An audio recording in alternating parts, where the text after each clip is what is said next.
selamat sore. Nah, hari ini kita bertemu lagi pada materi kelas 9, yaitu tentang perkembangbiakan pada tumbuhan dan juga pada hewan.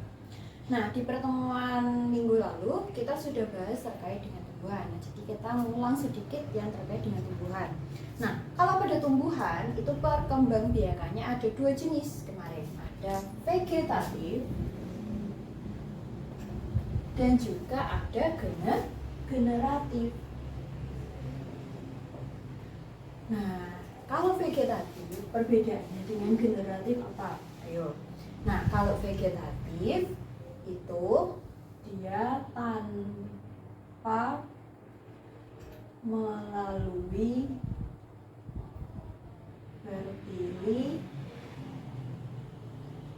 Jadi tanpa adanya perkawinan. Nah, ketika fase vegetatif, ketika perkembangan biakan secara vegetatif itu biasanya dia menggunakan anggota tubuh lain, ya kan? Anggota bagian tumbuhan yang lain. Contohnya, dia bisa menggunakan daunnya, dia bisa menggunakan batangnya, dia juga bisa menggunakan akarnya. Jadi selain penggunaan bunga kayak gitu.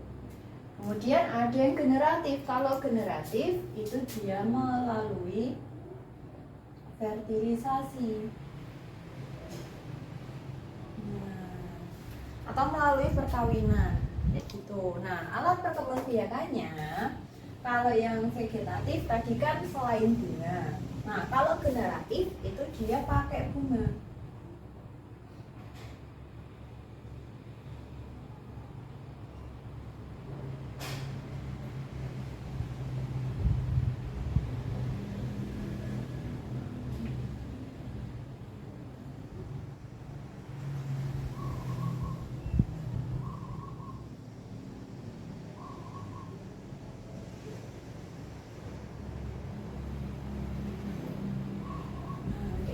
Jadi selain bunga. Oke?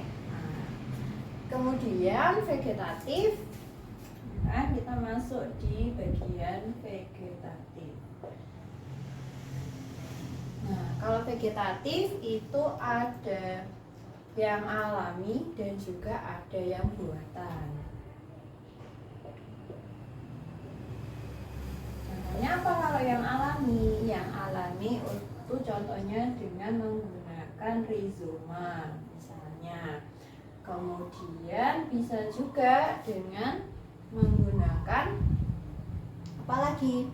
Menggunakan umbi. Nah, jadi kalau umbi itu ada dua, ada umbi lapis, ada umbi batang, ada umbi akar. Nah, jadi beda-beda. Kemudian kalau buatan kemarin contohnya ada cangkok. Nah, kemudian ada stek. Ya kan, stek itu juga ada banyak. Ada stek batang dan juga ada stek daun.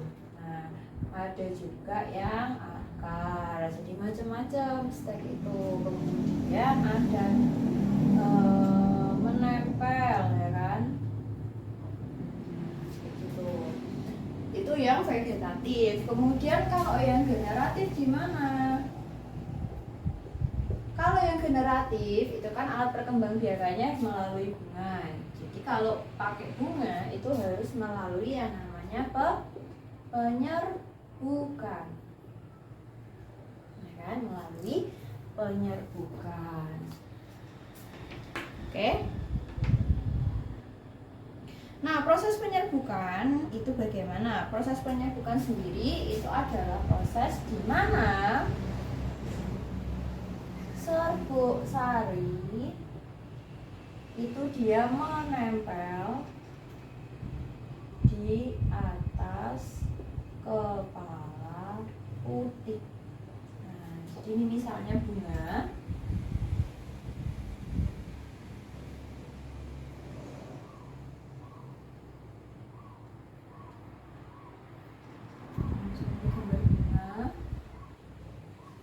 Ini putik. Sarinya.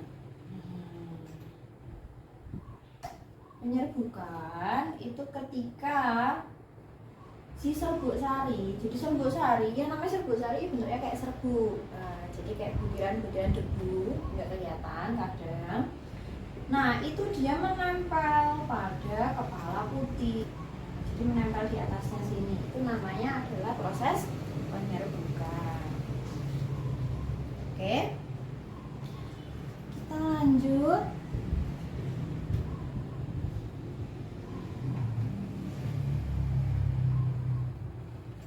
Nah, setelah adanya penyerbukan, di sini ada yang namanya pembuahan. Jadi setelah penyerbukan, itu fase yang kedua adalah pembuahan.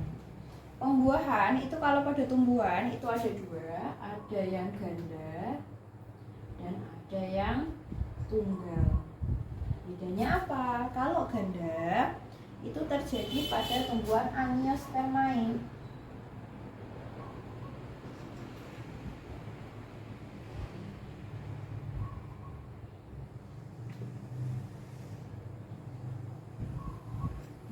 Kalau yang tunggal dia terjadi pada Gymnospermae.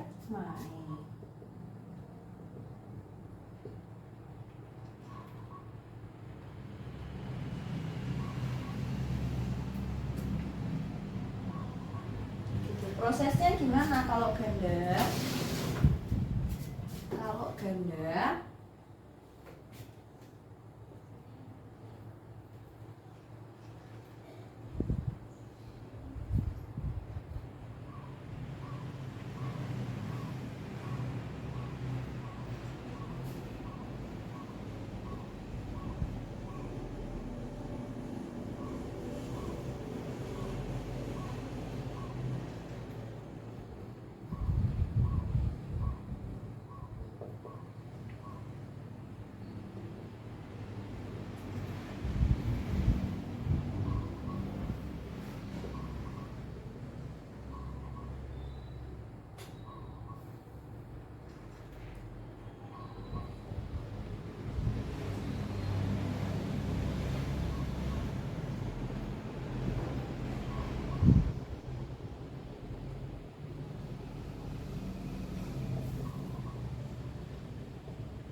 ini perbedaannya. Jadi kalau ganda, yang namanya ganda berarti dia terjadi sebanyak 2 kali, ya kan, pembuahannya. Yang pertama di sini ada ovum yang bertemu dengan inti sperma 1. Kan jadi spermanya ada 2 nanti. Baru di sini membentuk yang namanya zigot. Kemudian yang kedua, inti kandung lembaga sekunder itu nanti juga akan bertemu dengan sperma, tapi spermanya yang sperma yang kedua. Membentuk siapa? Dia bukan membentuk zigot, melainkan dia membentuk endospermae atau cadangan makanan. Kemudian kalau yang pembuahan tunggal gimana? Kalau yang pembuahan tunggal di sini cuma 1, jadi ada ovum bertemu dengan sperma membentuk yang namanya zigot. Nah, zigot inilah yang nanti dia akan berkembang atau bertumbuh menjadi biji dan juga buah. Gitu. Oke, ini kalau pada tumbuhan.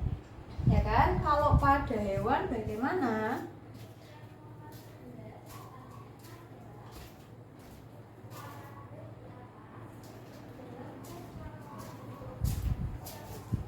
Oke, kalau pada hewan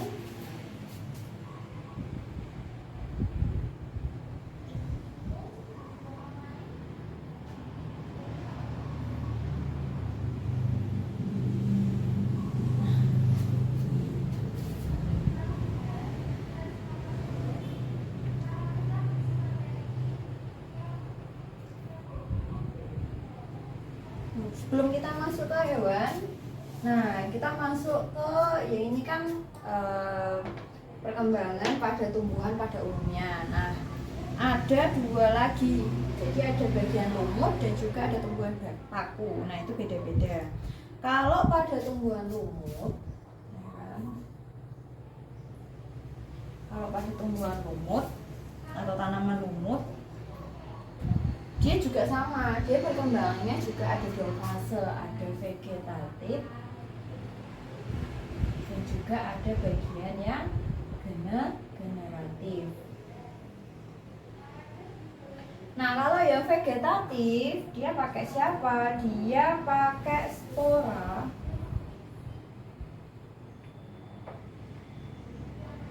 Kemudian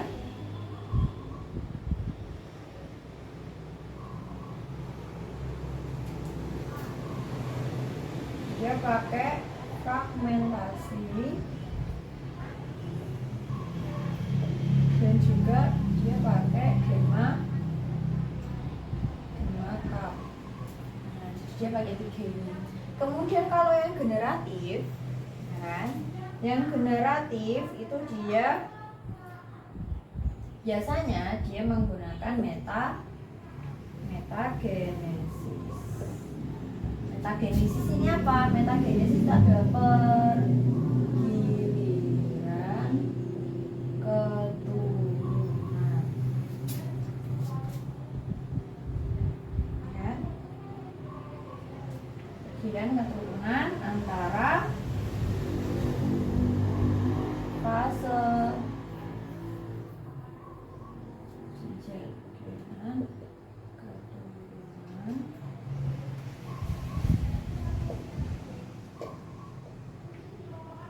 saprofit dan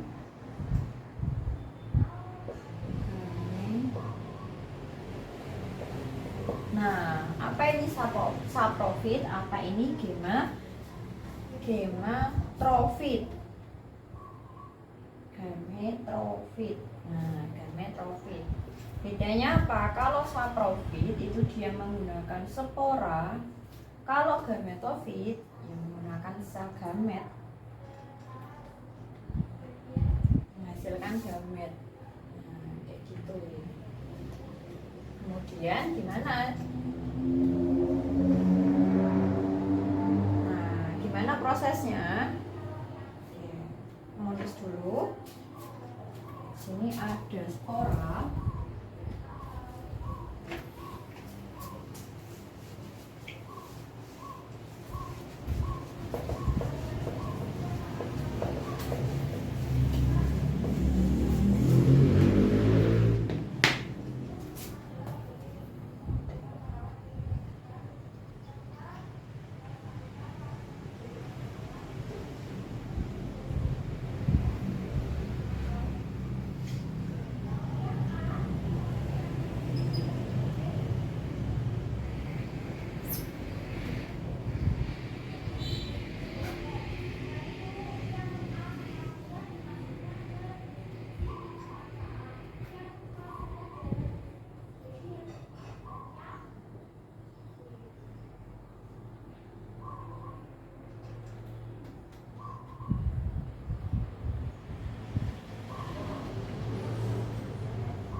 Prosesnya gini, yang pertama di sini ada spora, ya kan? Di sini ada spora. Kemudian spora dia akan membentuk protonema. Protonema kalau dia sudah menempel pada kondisi yang sesuai, dia akan bentuk yang namanya tumbuhan lumut, ya kan? Dimana pembentukan tumbuhan lumut ya, itu merupakan proses gametofit di sini. Kemudian tumbuhan lumut itu dia menghasilkan 2 gamet, ya kan? Ada antheridium dan archegonium. Nah, ini beda-beda. Kalau antheridium itu dia merupakan spermatozoid atau sel kelamin jantan. Kemudian archegonium itu membentuk sel telur atau sel betinanya, ya, sel jantan sama sel betina. Kemudian kalau kedua selnya itu dia bertemu, ya kan, dia akan membentuk zigot. Nah, ini proses gametofit. Kemudian setelah dia membentuk zigot, nah dia akan membentuk yang namanya sporogonium. Nah, kalau sudah masuk di fase sporogonium, kemudian membentuk sporanium, kemudian membentuk spora, itu merupakan fase saprofit. Nah, di sini bedanya. Jadi gametofit itu dimulai dari dia pembentukan tumbuhan lumut, kemudian membentuk sel jantan dan juga sel betina, kemudian membentuk yang namanya zigot kalau mereka bertemu. Nah, ini merupakan gametofit. Kemudian saprofitnya itu dimulai dari pembentukan sporogonium, ya, sporogonium sampai pembentukan spora, itu saprofitnya. Nah, ini perkembangbiakan pada lumut. Nah, terus kemudian yang satunya lagi ada perkembangbiakan pada tumbuhan paku.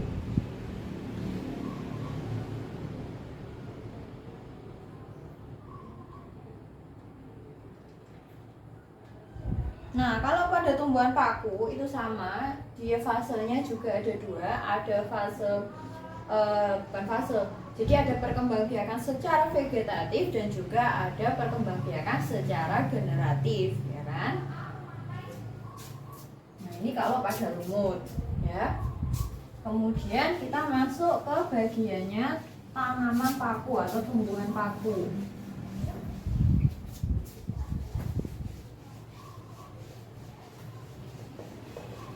Nah, kalau pada tumbuhan paku,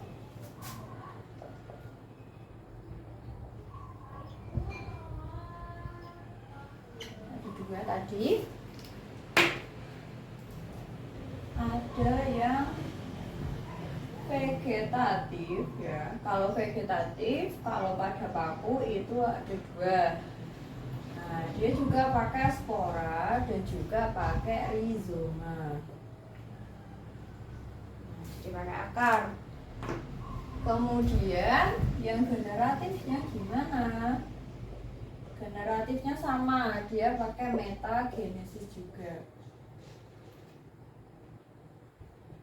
Nah, kayak gitu. Tahapannya gimana kalau yang generatif?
kalau pada tumbuhan paku seperti ini, pertama di sini ada spora.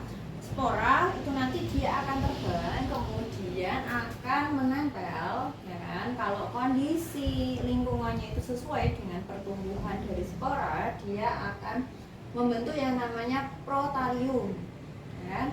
Di mana protalium itu nanti sampai dengan pembentukan zigot itu masuk ke fase gametofit, ya kan? Protalium dia membelah menjadi dua, membentuk antheridium dan juga archegonium, di mana antheridium itu membentuk yang namanya spermatozoid. Kemudian archegonium itu nanti dia akan membentuk sel telur, ya kan? Kemudian membentuk zigot. Nah, setelah dia membentuk zigot, dia akan tumbuh menjadi tumbuhan paku baru. Gimana? Kalau dia sudah masuk di tumbuhan paku, berarti dia sudah masuk ke fase sporofit. Nah, di fase sporofit ini dia membentuk sporofil, kemudian sporonium dan membentuk spora yang baru. Nah, ini kalau pada tumbuhan paku.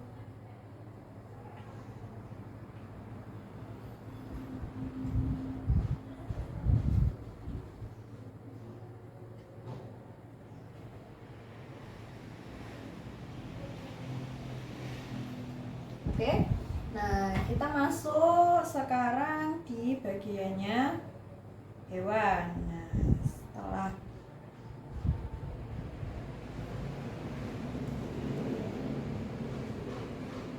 Nah, kalau pada hewan bagaimana? Kalau pada hewan, nah itu dia dibagi menjadi dua bagian. Jadi ada yang secara aseksual sama vegetatif dan juga generatifnya itu seksual. Nah, kalau di hewan itu nyebutnya aseksual dan juga seksual.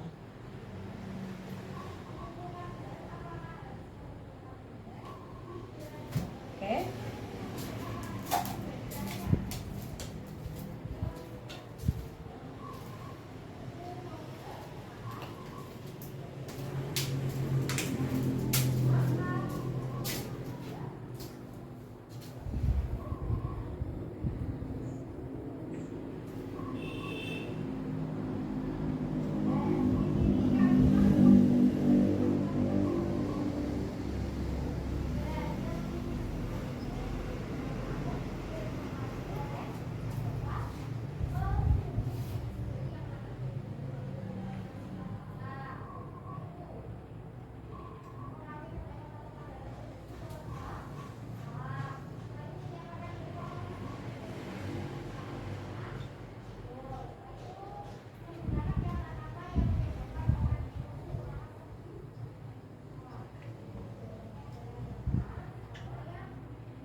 itu ada dua. Ada secara aseksual dan juga ada secara seksual, ya kan? Nah, kita bahas dulu yang aseksual. Jadi kalau secara aseksual itu dia merupakan reproduksi tanpa adanya perkawinan, kan?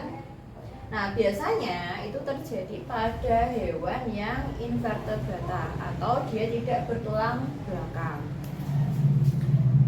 Nah, perkembangannya bagaimana?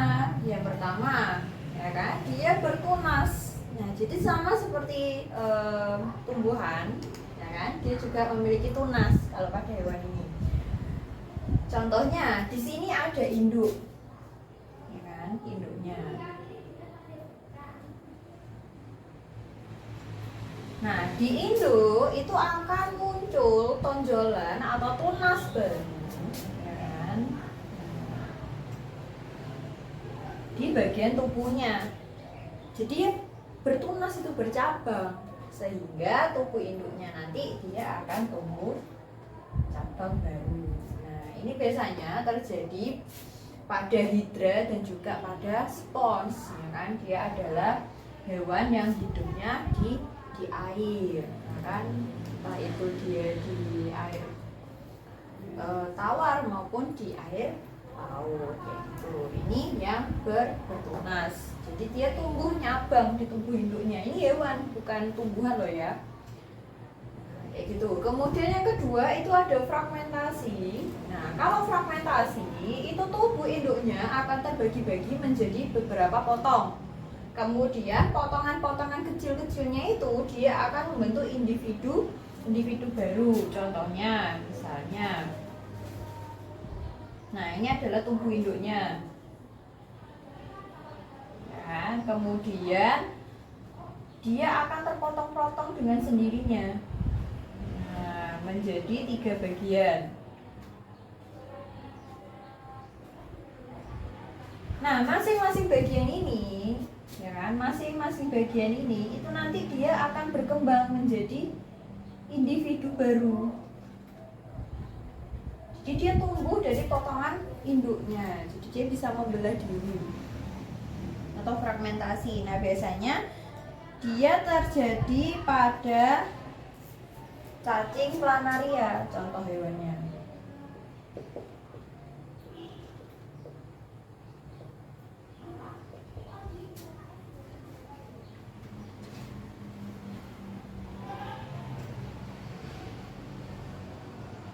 Dan juga biasanya pada bintang laut.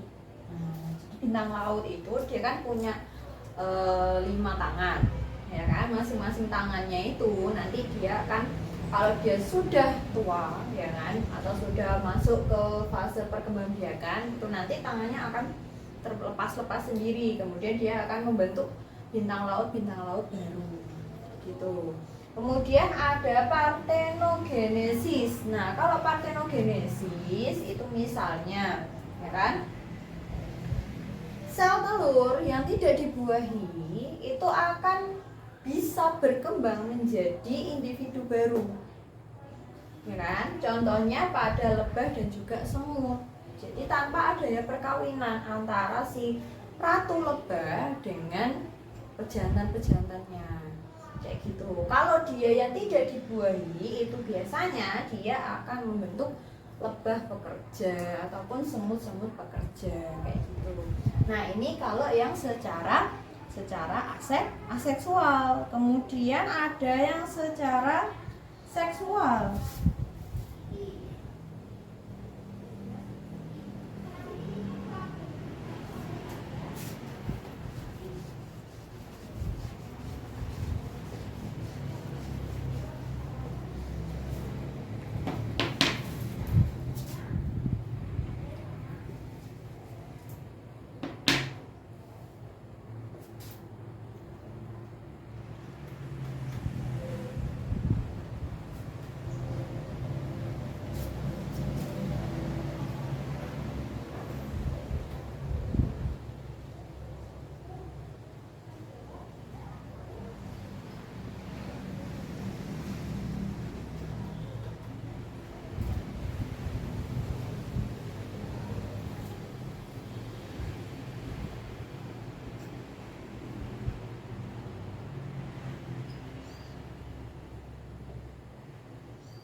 Oke, nah di sini ada secara seksual. Kalau secara seksual itu dia berarti melalui perkawinan. Nah biasanya itu banyak terjadi pada hewan-hewan yang vertebrata atau hewan yang memiliki tulang belakang, kan? Berarti kalau dia secara seksual, berarti dia harus melalui yang namanya fase fertilisasi. Fertilisasi sendiri itu merupakan fase atau proses di mana adanya peleburan sel jantan dan juga sel betina. Jadi yang melebur itu sebenarnya bukan selnya, melainkan inti selnya, kayak gitu. Kemudian kalau dilihat secara proses fertilisasinya itu ada dua. Ada fertilisasi secara eksternal dan juga secara internal. Kalau secara eksternal itu biasanya dia fertilisasinya itu terjadi di luar tubuh dari si betina.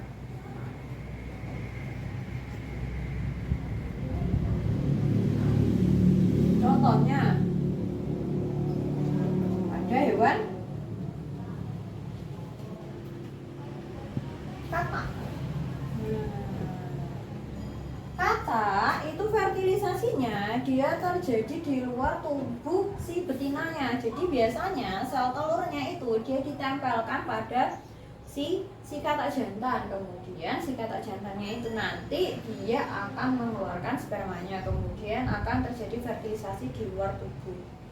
Nah, jadi biasanya telurnya itu akan ditempel. Kemudian selain katak itu juga ada ikan. Nah, kalau ikan itu biasanya si betinanya sama, dia akan mengeluarkan sel telurnya dulu, kemudian sel telurnya itu nanti dia akan dibuahi oleh sel sel jantannya dari si pejantan. Jadi dikeluarkan, kemudian fertilisasinya itu di luar. Kemudian telur ikannya biasanya ditempelkan pada batu-batu atau pada tanaman-tanaman yang ada di perairan, kayak gitu. Katak juga kayak gitu, jadi ditempelkan di luar. Jadi nggak di dalam induknya, jadi induknya nggak bisa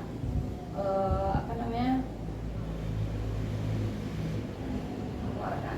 Kemudian kalau secara internal berarti dia di dalam tubuh betina. Nah, jadi di dalam tubuhnya betina. Contohnya ada apa? Contohnya itu ada mamalia. Nah, mamalia berarti dia hewan yang melahirkan dan juga menyusui. Kemudian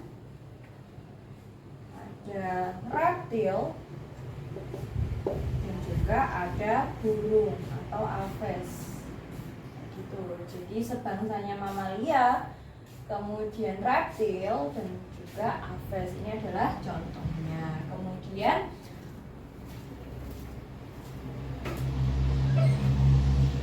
kalau berdasarkan perkembangan embrionya,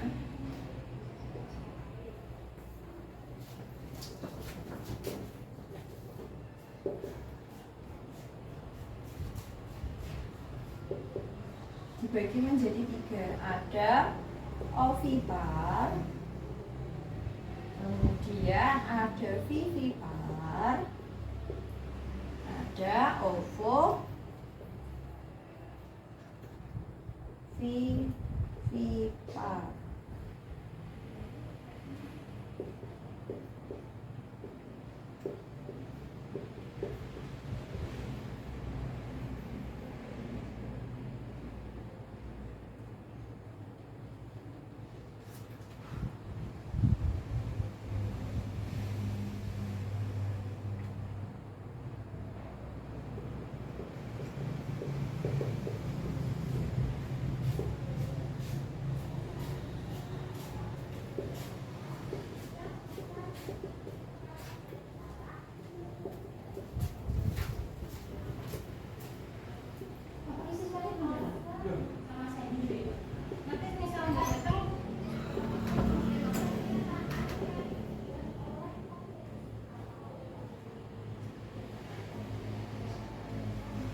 Oke, kita masuk ke bagaimana kalau berdasarkan perkembangan embrionya. Jadi kalau berdasarkan perkembangan embrionya itu nanti dibagi menjadi 3. Ada ovipar, ada vivipar, kemudian ada ovovivipar. Nah, kalau ovipar itu yang bagaimana? Kalau ovipar itu dia terjadi pada hewan yang bertelur.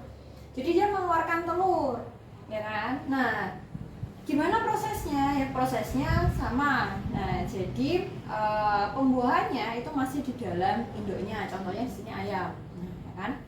Kemudian kalau dia sudah terjadi pembuahan, kemudian membentuk embrio, ya kan? Kemudian embrionya itu nanti dia akan dikeluarkan dalam bentuk telur. Jadi zigotnya, jadi embrionya itu dia dalam bentuk di dalam telurnya itu. Kemudian nanti kalau dia sudah membentuk individu barulah dia akan menetas kayak gitu. Itu kalau yang ovipar. Kemudian kalau yang vivipar gimana? Kalau yang vivipar berarti dia yang melahirkan. Prosesnya sama kurang lebih kayak manusia. Jadi induknya yang betina itu nanti dia akan mengalami proses kehamilan. Kemudian setelah beberapa lama dia kemudian membentuk bayi, ya kan, bayinya hewan. Kemudian kalau dia sudah siap dilahirkan, nah kemudian baru dikeluarkan. Jadi tidak di dalam bentuk telur, melainkan sudah dalam bentuk individu baru atau anaknya kayak gitu. Contohnya ya ada kucing, ada kambing, ada sapi dan lain sebagainya. Jadi rata-rata kalau yang vivipar itu biasanya dia pada contoh yang mamalia kayak gitu. Kemudian ada yang ovovivipar. Nah, kalau ovovivipar dia itu terjadi pada hewan yang bertelur dan juga melahirkan. Jadi ada 2 proses ini. Nah, prosesnya gimana? Oh, ini contohnya dulu ya. Contohnya itu misalnya ada hiu. Nah, contohnya adalah hiu. Ya kan? Hiu itu juga dia bertelur. Nah, tapi dia juga melahirkan juga. Caranya gimana? Yang pertama, induk hiu itu nanti dia akan bertelur. Nah, telurnya itu tidak dikeluarkan, melainkan disimpan di dalam tubuh si induk yang betina, ya kan? Kemudian kalau setelah dia menetas, barulah dia akan dilahirkan. Nah, dikeluarkan dari tubuh induknya dengan cara dilahirkan, kayak gitu. Jadi yang pertama dia bentuk telur dulu nih. Nah, telurnya itu disimpan di dalam tubuh induknya. Kemudian kalau setelah dia disimpan, kan telurnya itu akan menetas. Kemudian setelah dia menetas itu baru dilahirkan. Jadi dikeluarkan kayak vivipar kayak gitu. Nah, itu contoh yang ovovivipar.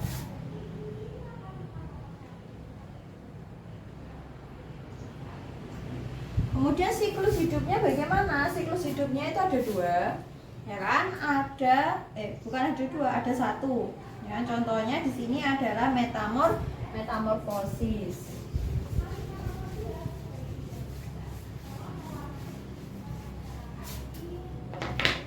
Dan siklus hidupnya setelah dia lahir. Nah, setelah lahir biasanya dia terjadi pada serangga itu akan mengalami yang namanya proses metamorfosis. Metamorfosis itu apa toh? Metamorfosis itu merupakan perubahan dan juga perubahan bentuk dan juga fungsi dari tubuh. Ya. Metamorfosis itu ada 2. Ada yang sempurna, ada yang tidak sempurna. Bedanya apa? Bedanya kalau yang sempurna dia mengalami fase pupa.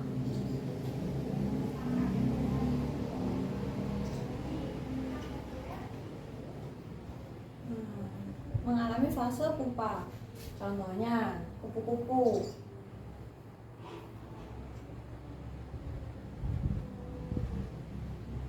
Kupu-kupu dia akan bertelur, ya kan? Setelah dia bertelur, dia akan menjadi siapa? Dia akan menjadi ulat, ya, ulat atau menjadi larva. Kemudian setelah dia menjadi ulat, ya kan, dia akan membentuk kepompong. Nah, kepompong ini nama lainnya adalah pupa. Nah, kemudian setelah jadi kepompong, barulah dia menjadi kupu-kupu dewasa. Nah, ketika fase ulat menjadi kupu-kupu, itu kan ada perubahan bentuk tubuhnya, di mana ketika dia menjadi ulat, dia belum punya sayap. Kemudian setelah dia menjadi kupu-kupu, barulah dia mempunyai sayap. Kemudian makanannya juga beda. Ketika dia ulat, ya kan, dia makannya daun. Kemudian kalau dia jadi kupu-kupu, makanannya bukan daun lagi, melainkan nektar bunga atau madunya bunga, kayak gitu. Jadi perbedaannya sangat jauh antara ketika dia masih larva dan juga dewasa. Kemudian kalau yang tidak sempurna, contohnya ada belalang. Kalau yang tidak sempurna itu dia tidak melalui fase pupa. Nah, contohnya di sini belalang. Belalang itu dia akan bertelur dulu. Setelah bertelur, ya, dia menetas jadi apa? Jadi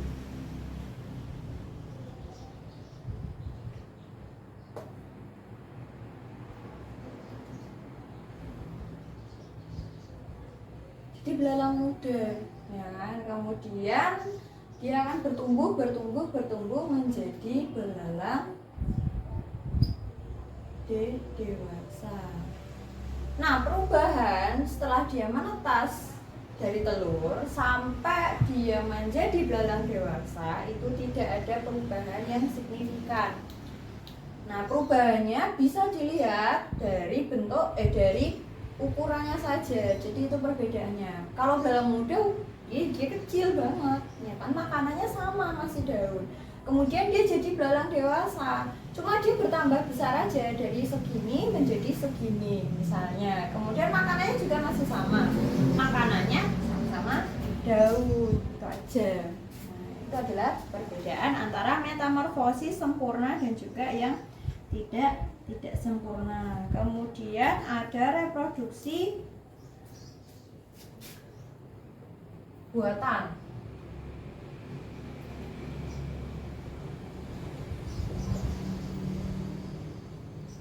Nah, kalau reproduksi buatan berarti di sini ada campur tangan dari manusia. Jadi penggunaan teknologi, misalnya cloning. Nah, cloning itu apa? Cloning itu adalah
ini contohnya adalah cloning. Cloning itu apa? Cloning itu merupakan sebuah proses di mana dia memanfaatkan teknologi.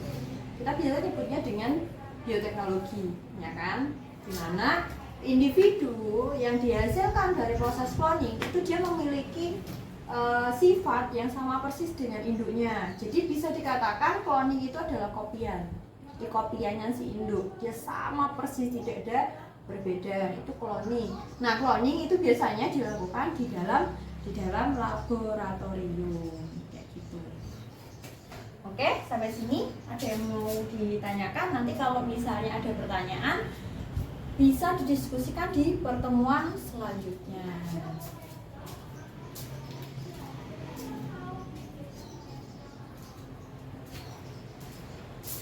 Oke, sekian video dari proses perkembangbiakan di tumbuhan dan juga hewan.